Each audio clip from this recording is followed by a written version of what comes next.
A confrontation between media titans Joe Scarborough and Bob Woodward is trending today because A, it's very topical because they're talking about Donald Trump following through on his revenge threats, and B, it's a fascinating clash between media cultures, old school and new school, and they both spend a bit of time telling the other how to do his job. And I have the full DEF CON breakdown, stages 5 through 1, coming up for you next. I think this first clip covers DEF CON 5 and 4. You'll see that Joe asked Bob about the threats made by Trump. Should his targets be worried, or is it empty Trump rhetoric like Lock Her Up was in 2015?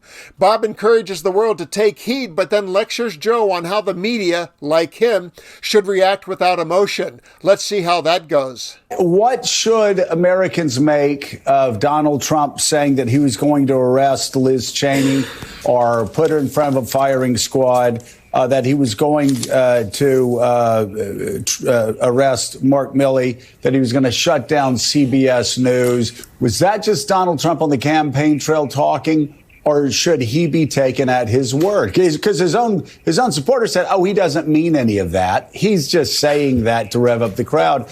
He doesn't understand lots of things. He likes to smash things up. And he's in for a fight. The news media is going to be there. There's going to be that tradition of accountability.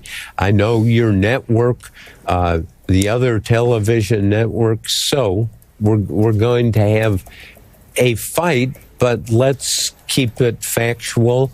So let's review. Bob Woodward just told Joe Scarborough, a man who gets handsomely rewarded for his political reactions and opinions, that the next Trump presidency is a time to stick to the facts. That feels a bit out of touch for someone who is on a panel discussion with 7 other people, all expressing opinions and conjecture. Let's call this next clip DEF CON 3. You'll see Joe ask the same question a different way, desperately trying to get Bob to come out of his pragmatic shell. Will he succeed? Have a look. When Donald Trump says that he's going to put the military and the National Guard out to arrest people like Nancy Pelosi and the next senator from the state of California, is that... Again, based on your knowledge of Donald Trump, is that a credible threat? Is that a credible concern? Or is this just hyperbole, as a lot of Trump supporters say, oh, he just says that, he doesn't really mean it? Based on your knowledge, what is it? Well, there are a lot of people in that example in the military who are just not going to do it. And that moment marked Joe's breaking point, and now it's his turn to tell Bob how to do his job. Will Bob be receptive to the career advice? Have a look as we reach stages DEF CON 2 and 1. But I'm asking about Donald Trump. I'm asking about Donald Trump. If you don't want to state an opinion, I can move on, Bob. But I'm asking you, based on your knowledge of Donald Trump, I'm asking you to just report the news here, to give us insight, because you have better insight. Are these credible threats at this point, or was that just Donald Trump trying to whip up his crowd by talking about the military arresting Democrats? But Joe, you're asking me to predict the future. We can't predict the future. I'm asking for your insights. Who he is. I know who you are. So if somebody asks me about Bob Woodward's reporting, do you think Bob has it right? I go, yeah, because I know that Bob does multiple sources. If somebody asked me about Jen Psaki and asked me something, I would take my experience knowing Jen Psaki, and I would say, no, you can take that to the bank, that what she's saying is the case. I'm just saying, when a guy that's running for president says he's going to use the military to arrest Nancy Pelosi and Adam Schiff, all I am asking is, based on your knowledge of him as a reporter, based on how he governed, should those people be seeing that as a credible threat right now? Yeah,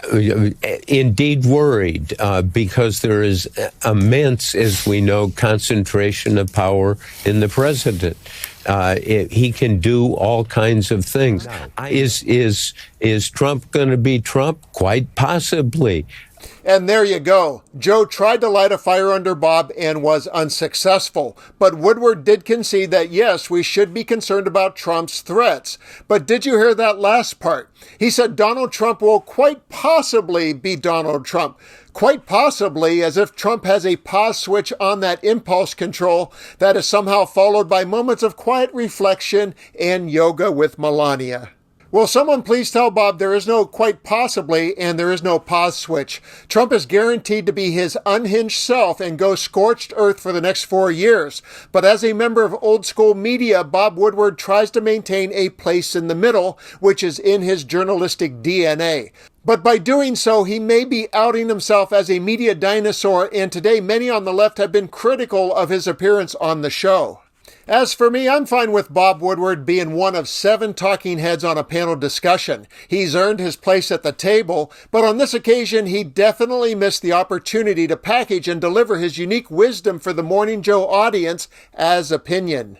And in closing, I'll submit Dan Rather as a world-class example of someone who was once a vanguard of journalistic integrity, but now very much enjoys his freedom of speech and opinion. And I'll give him the final word on the threat that is Donald Trump. We as a country, as a people, we're stuck with the question, what do we do now? We know this is embarrassing. We know this is not the American way. We know it's perilous. It's very dangerous to have this situation prevail. So the question is, what do we do now?